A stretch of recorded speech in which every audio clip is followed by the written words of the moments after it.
कही जा सकती है। सीजेपी को लेकर क्या कहना है, क्योंकि जंतर मंतर में जो बड़ा चेहरा था सीजेपी से अभिजीत दीप के थे, और जो सरकार से संवाद करते हुए नजर आए थे वो उनके प्रवक्ता सौरभ दास और यहाँ पर नजर आते हैं। अब झारखंड में भी सीजेपी द्वारा ये कहा जा रहा है कि वो छात्रों के पास जाएंगे और उनका समर्थन करेंगे, और इससे पहले अभिजीत दीप ने फोन पर बातचीत भी की थी और एक अपनी रणनीति बनाते हुए मीडिया के सामने भी आए थे कि एक पॉलिटिकल पार्टी नहीं बनेंगे, वो जनता के बीच में ही रहेंगे। एक कैंपेन की शुरुआत भी क्या बोलती है पब्लिक उसके के साथ करते हुए नजर आएंगे। क्या लगता है झारखंड में अगर अभिजीत दीप के पहुंचते हैं तो बहुत बड़ा फर्क देखने को मिलेगा? देखिए, जाहिर बात है, क्योंकि अब जिससे जंतर मंतर पर प्रदर्शन हुआ, तमाम तरह से वहां पर सरकार के ऊपर दबाव बनाया गया और फिर जाकर जो धर्मेंद्र प्रधान शिक्षा मंत्री थे उनका इस्तीफा हुआ, तो जाहिर बात है कि अब सीजेपी का कद और उनका जो लोकप्रियता देश के अंदर बढ़ी तो है। और ऐसे में अगर झारखंड पहुंचते हैं और छात्रों की आवाज अगर बनते हुए नजर आते हैं तो बिल्कुल सरकार के ऊपर दबाव पड़ना तय है।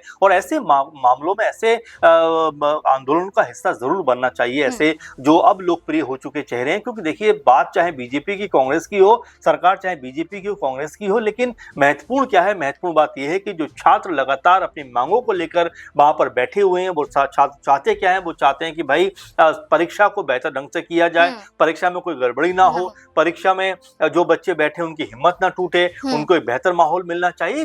बेसिक सवाल है। क्या सरकार इनके प्रति भी जवाबदेह नहीं होना चाहती है? तो ये तमाम सवाल हैं जो अभी भी जस के तस बने हुए। हालांकि हेमंत सोरेन सरकार की तरफ से ये पहल की जा रही है ताकि आपस में संवाद कायम हो सके। वैसे में सीजेपी अगर झारखंड पहुंचते हैं, रांची पहुंचते हैं, जसपाल स्टेडियम पहुंचते हैं, तो जाहिर बात है कि यहाँ पर इस आंदोलन को एक बड़ा कह सकते हैं कि जो माहौल है वो मिलता हुआ दिखाई पड़ेगा। क्योंकि जुनैद जो जंतर मंतर पर लगातार लोग खाना खिला रहे थे वो भी वहां पर पहुंचे हैं। उनके पहुंचने के बाद भी छात्रों में उत्साह देखने को मिल रहा है। क्योंकि देखिए, जब इस तरह के आंदोलन होते हैं और एक दूसरे का हाथ पकड़कर छात्र आगे बढ़ते हैं तो सरकार पर दबाव बनता हुआ दिखाई पड़ता है। और देखिए, उससे बड़ी बात की इस जैसे आंदोलनों का सबसे बड़ी बात क्या होती है कि यहाँ पर जात धर्म की बात नहीं होती, यहाँ पर शिक्षा की बात हो रही है, यहाँ पर बेहतर भविष्य की बात हो रही है। और अगर इस तरह के आंदोलन होते हैं तो जाहिर बात है सरकार को संवाद करना चाहिए और जो भी मांगे हैं उसको